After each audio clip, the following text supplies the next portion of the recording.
तर पंढरपुरातून आमदार रोहित पवार बोलतात, आपण थेट जाऊयात. असणारा विषय आहे. पण तुम्ही आमचं एवढंच म्हणणं आहे की आम्हाला तुम्ही बसून देऊ नका, लगेचच्या लगेच तुम्ही सरसकट कर्जमाफी द्या. 2019ची अट तुम्ही काढून टाका आणि जे काही अनुदान आपण देणार आहात, जे काही रेग्युलर शेतकरी आहेत त्यात सुद्धा ज्या अटी टाकल्यात तुम्ही काढा. आम्ही लगेच आंदोलन मागे घेऊ.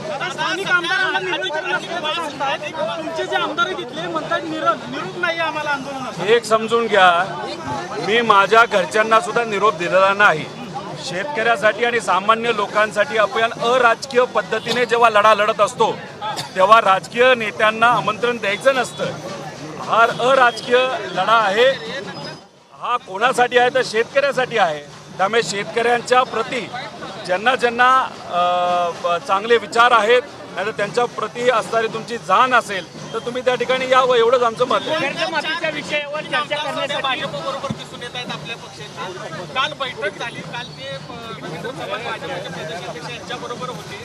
तर आता आपण त्या पार्श्वभूमीवर आंदोलन करता आणि स्थानिक 4 आमदारांपैकी 3 आमदार आपल्यासोबत आहेत. सरकार भाजपचं आहे.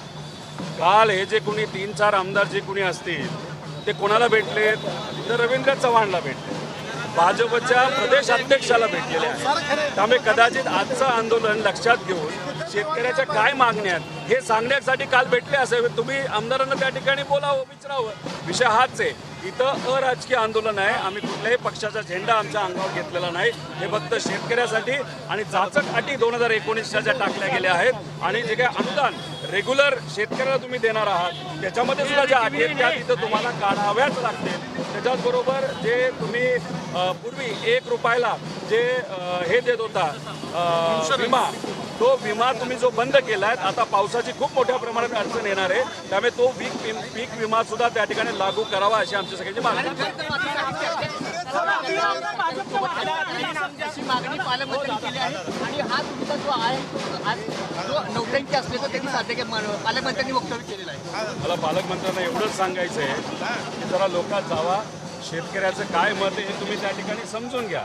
काही दिवसांपूर्वी मी खरं तर भरणे मामांचं अभिनंदन करतो की त्यांनी सरकारमध्ये कृषी मंत्री असताना सुद्धा त्यांनी मान्य केलेलं आहे की रोहित पवार आणि शेतकऱ्यांच्या ज्या मागण्या आहेत, जे काय अट आहे ती जाचकच आहे, ती कुठं ना कुठेतरी काढली गेली पाहिजे, त्याच्यावर फेरविचार झाला पाहिजे. त्यामुळे भरणे मामांनी सरकारमध्ये असून शेतकऱ्याची बाजू तिथं घेतली.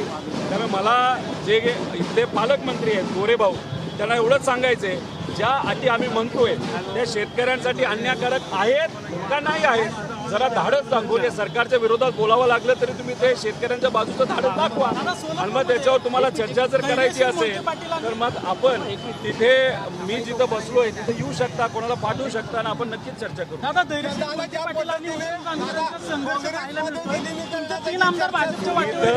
संघर्ष शेतकऱ्याचा आणि सरकारचा आहे. त्याबद्दलचे जर प्रश्न असतील तर त्याचं उत्तर 100% मी त्या ठिकाणी देईल.